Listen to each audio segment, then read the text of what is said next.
What's going on, world? I'm Don, joined by Matt, and we want to welcome you back to the Talk and Play podcast, a podcast where we talk about games, world events, or other topics that interest us, while you get to watch clips and highlights from some of our favorite games. Wherever you may be right now, we hope you enjoy the show. Hey, Matt. What's up, Don? Today's a very special day.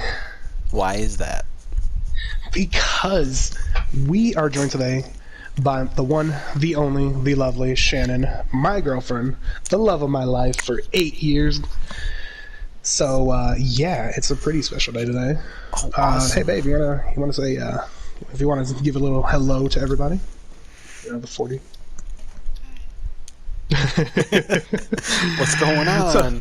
Right? What's up? So, just if at any point you guys hear me ask Shannon for her input or her opinion, or Matt ask for Shannon's input or opinion, it's because she's there. She is here. She is joining us. She is here for episode 3. She's kind of like our pseudo director, She kind of like she helps with the creative flow in the process. She's actually one of the people who actually helped get this channel going, and just helped us out with a lot. So thank you for that, babe. Appreciate that. So, Matthew, today we are on the topic of the state of gaming in 2020. Oh. Yeah. What specifically do you mean by state of gaming? Well, I got a couple things that, I wanted to kind of touch on here. One is just talking about our next-gen graphics. The next-gen graphics for the PS5, for the Xbox Series X. I was about to say Xbox One. It's Xbox Series X. And then, also wanted to kind of talk about multiplayer overload, specifically Battle Royales. Ooh. And so those are 3 big things I want to kind of talk about today.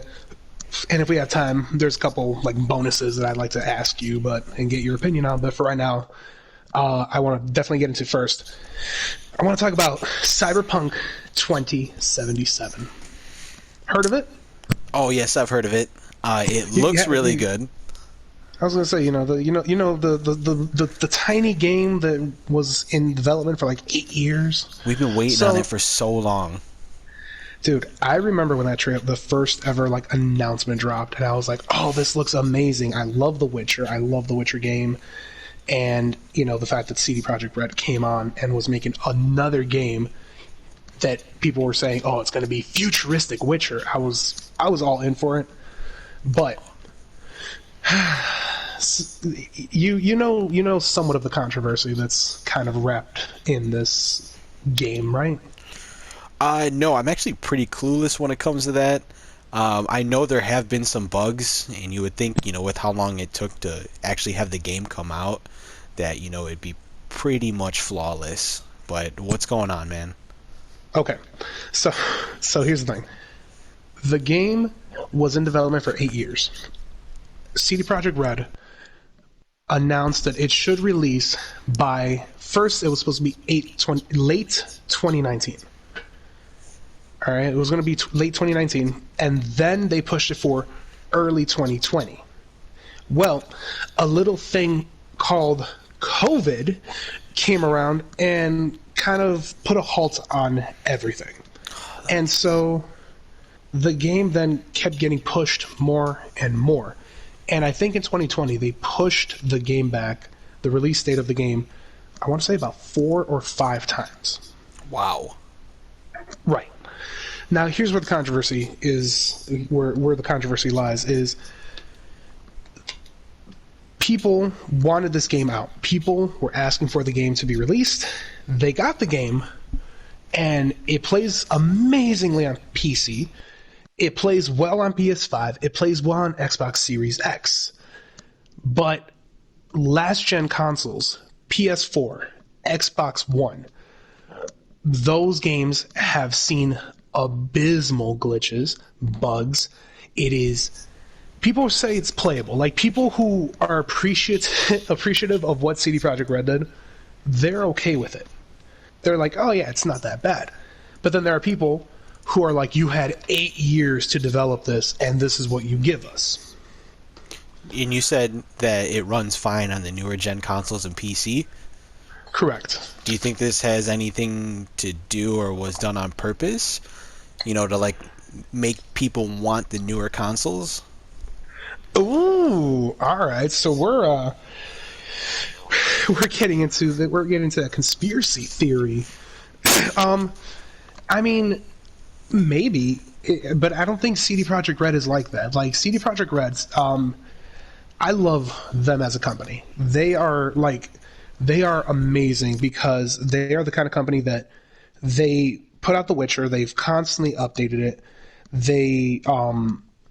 They then announced also that next gen consoles they are going to release an update that is going to upgrade The Witcher 3 to PS5 and next gen graphics. That would look amazing, especially with all the different monsters and all the colors and everything. It's gonna look so good. I know. Yeah. So they're doing that absolutely free. Even if you own the disc, they are giving you an upgrade. Yes. Right. So I love CD Projekt Red. And so I don't think that for them, I don't think that it's about trying to sell more consoles. Like at the end of the day, they're selling the game, right? So the thing is people bought the game. Now people are mad because it's buggy. And so the outrage is 8 years to do this. Why is it buggy? Well, on top of that, people are so angry that they are now wanting refunds, which, I mean, you should, right? I mean, if you buy something that doesn't work, then, if you're not getting what you're promised, then yeah, you should get a refund, right? Yeah, if But it's to the point where it's like unplayable to you, then yeah, I guess I would support getting refunds. and so going off of that, Sony took down Cyberpunk 2077 from the store. No You cannot way. buy it digitally. Yes way. And I believe Microsoft either did the same or they did something different. However, both Microsoft and Sony are offering refunds for Cyberpunk 2077. Now, so I really first want to talk about the controversy. I'm a big believer that yes, they got 8 years to develop this game, but I'm in the mindset of if you're going to sit there and complain and start telling the company, release the game, come on, where's this game that you've been promising? And then they release it because they're getting, public pushback. Well then, isn't it kind of also the consumer's fault for pushing? This. 100%. And I know these companies, they spend a lot of time and resources on these game testers, to test and try to break the game. So I feel like if they knew that the game was really buggy and all that, like they wouldn't have released it. I mean, they could have released it for the newer consoles and then just had the older consoles be like, okay, we're still working out a couple bugs, if people really wanted it. But like I don't know, man. I don't know, where I stand on this. Yeah, I feel like my take is what a lot of people say. There's two camps. There's the one that says, no, you had the time, you put it out, it should be, it should be what you showcased. And then there's the mindset in camp where I'm in, where it's like, you complained about it.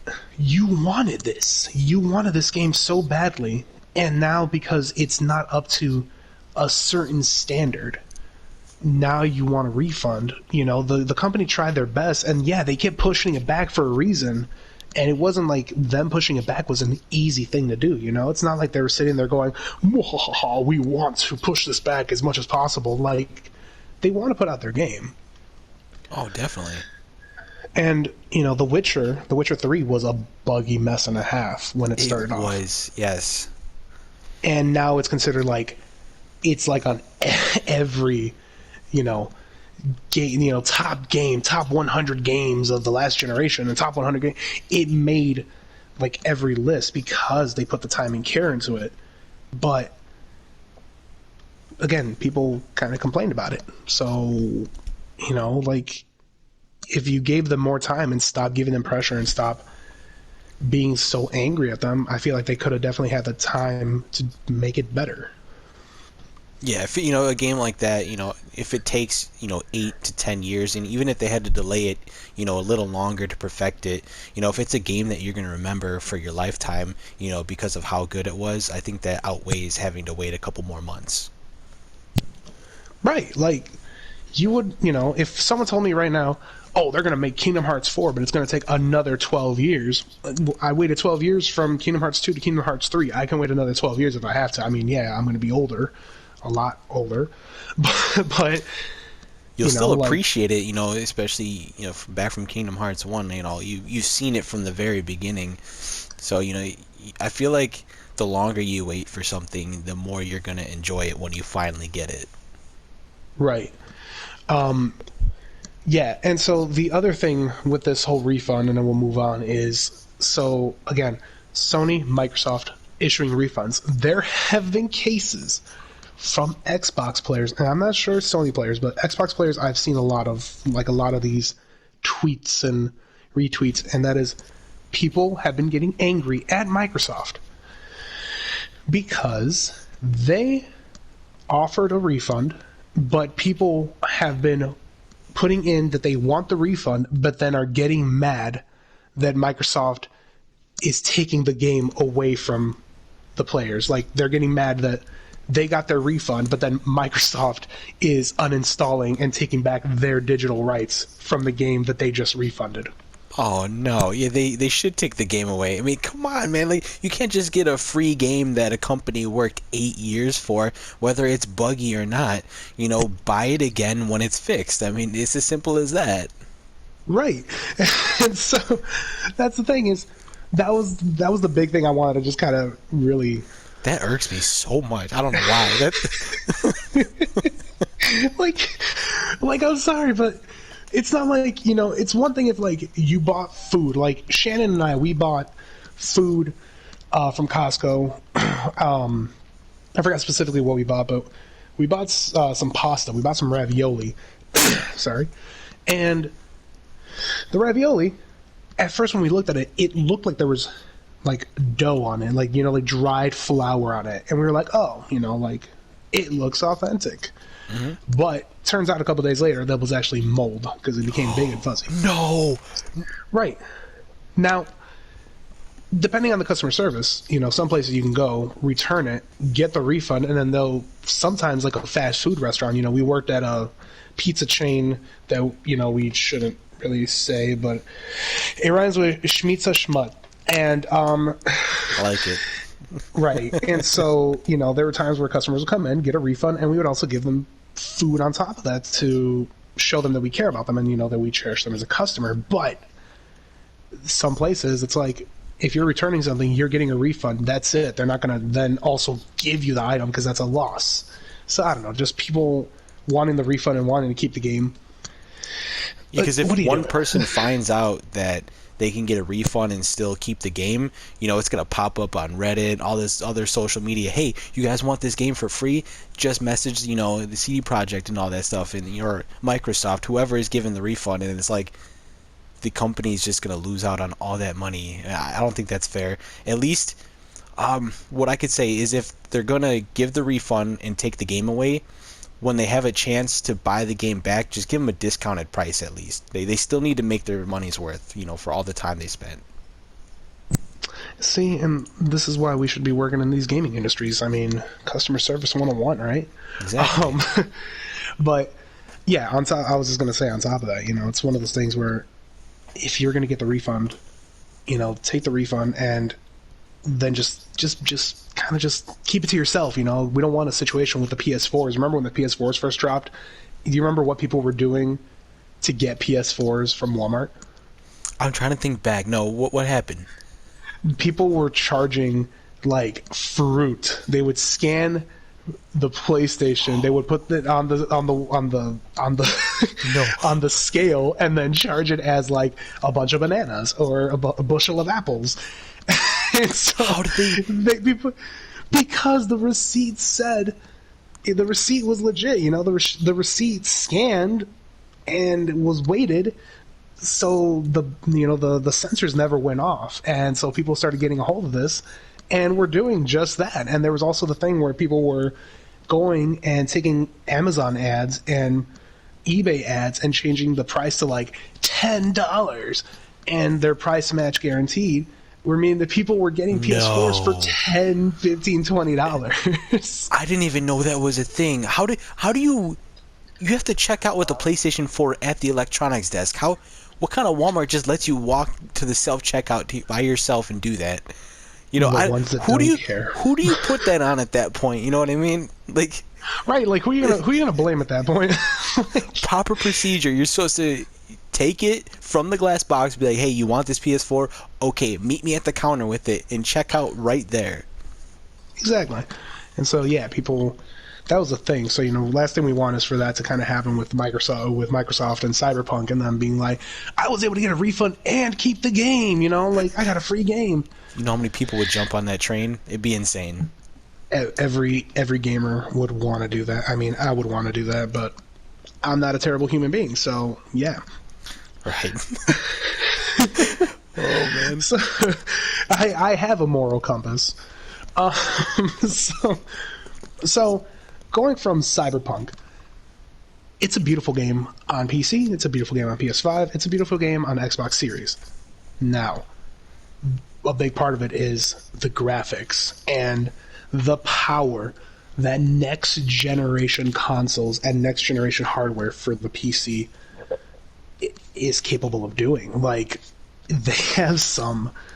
Man, do you remember, I think it was either at a Sony showcase or it was before a showcase where they showed off the ray tracing technology with the new Unreal Engine. Do you remember that one? Yes, it was beautiful. It was like the girl walking in the cavern, right? And the light was shining through, and it looked so realistic. It was beautiful. Yes, the lighting was moving in real time. How the light bounced off of surfaces, like we're so used to games like, there are some games that can animate very well, like even just light procedure. And to have now a game be able to actually mimic real light and have the actual reflection and the bounce of light off of surfaces, that is, man, this generation is going to be disgusting.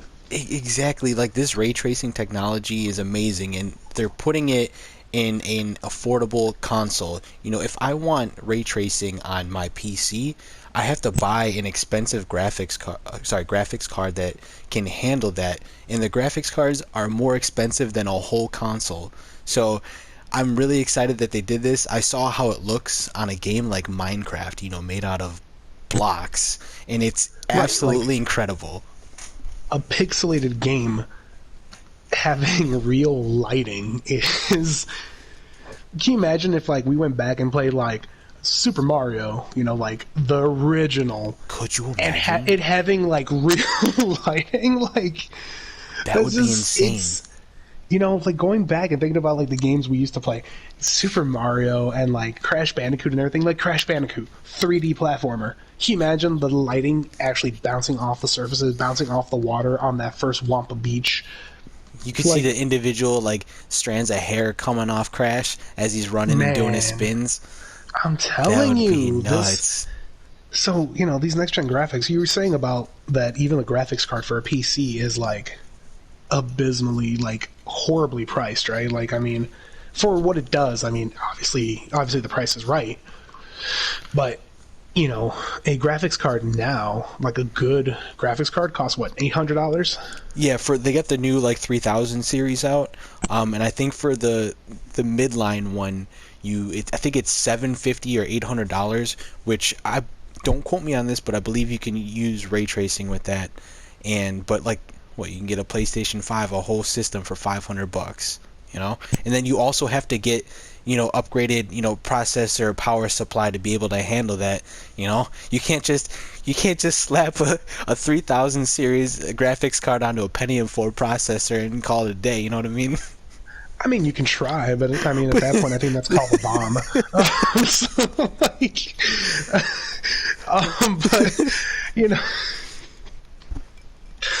But But yeah, you can't just do that. And so these, I'm really excited to see what is coming next, because like if you look at 2021, the lineup that even just like, I know we keep saying the PS5, and the Xbox Series, it's its thing too. Like one game I have to give major shout out and props to that I'm excited for is the sequel to Senua's Sacrifice, Hellblade 2.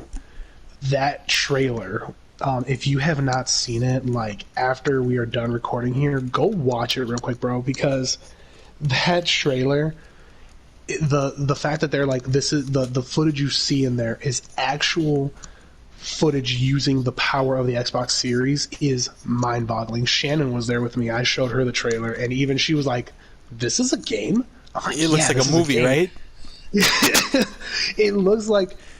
It looks so good, and so I'm really excited for that. And the Xbox is a powerful console, but like I'm a Sony boy, like all the way through. So Oh yes. I'm looking at the 2021 lineup, and Ratchet and Clank, the new Ratchet and Clank game, where you can jump through different dimensions in basically an instant because of how powerful the solid state drive of the PS5 is.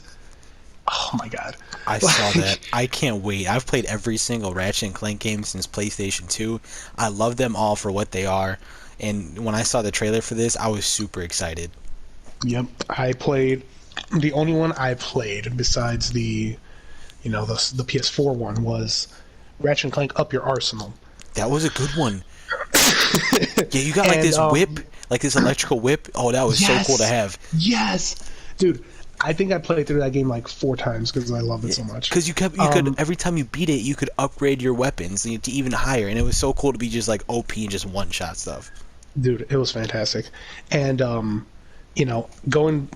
talking about the PS5, my uncle, he has a PS5, and just recently we were playing Borderlands 3, and if you have never played Borderlands 3, anyone who's listening, Shannon, you're here, you've never played it, you've probably seen me like hop on it once or twice, and the loading time for that game is ridiculous. Like, just to get into the main menu takes about 2 minutes from startup. It is nasty. Yeah. I was playing with my uncle who was playing it on the PS5. By the time my loading screen got about halfway, the screen where Claptrap's dancing around, and it's just the orange bar? Yeah, to the point where I get so bored I start dancing myself. Right. You're like, look at me, Mom, I'm dancing. So my loading bar was about a third of the way done.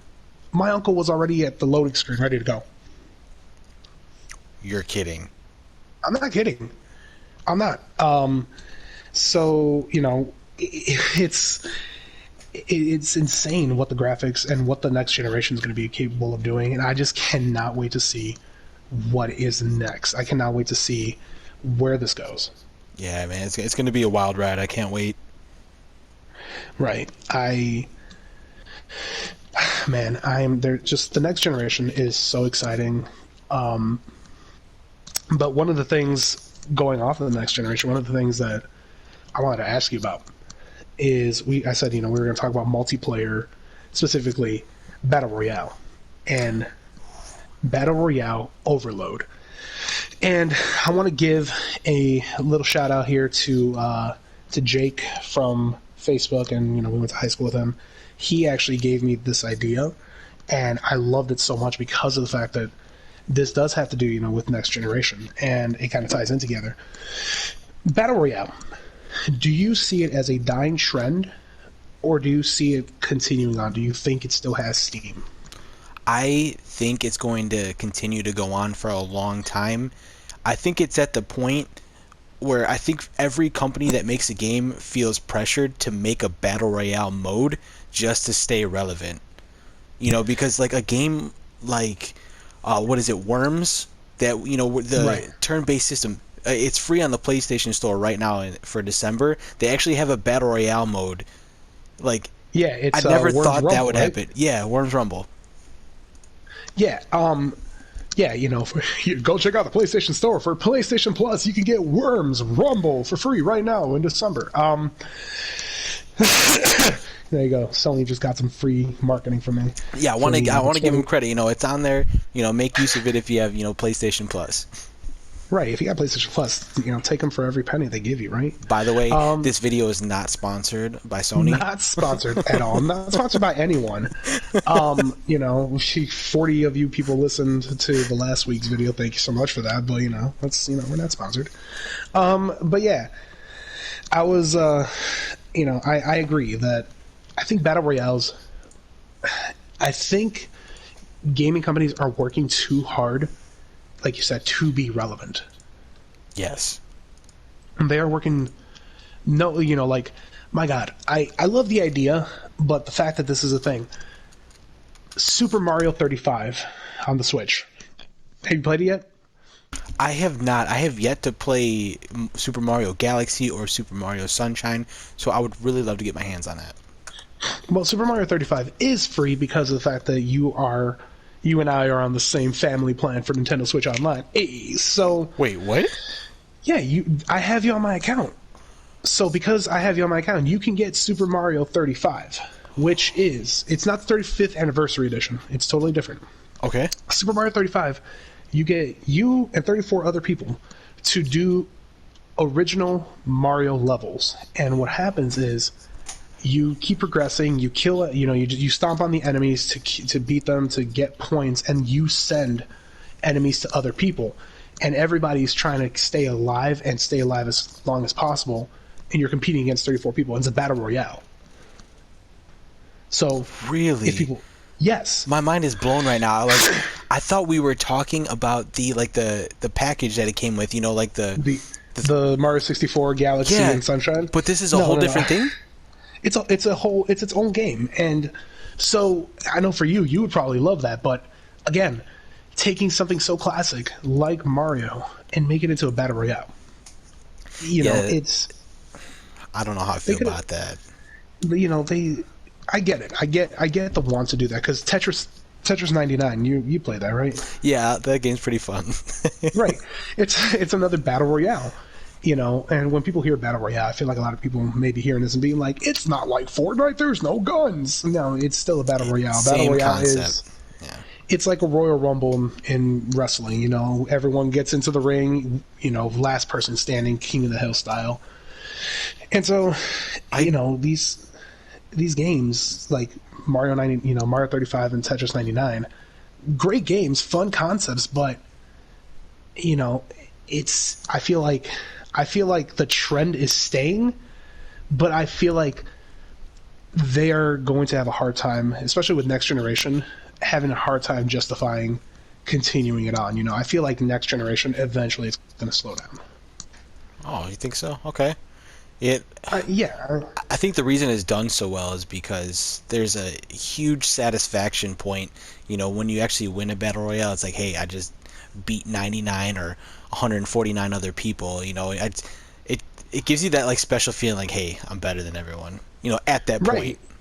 And you know, like you and I, we are big into battle royale. Like we love battle royales. You know, you play Fortnite a lot. We play Apex together. Shannon, she plays Fall Guys. You know, very popular battle royale. It's the same thing. It's the same thing, just in a different format. Exactly. You're trying to be the number one person. And, you know, I feel like, you know, talking about it, I feel like there is a battle royale overload. For someone like you and I, we play so many games that we've played like every battle royale that's come out just to try it.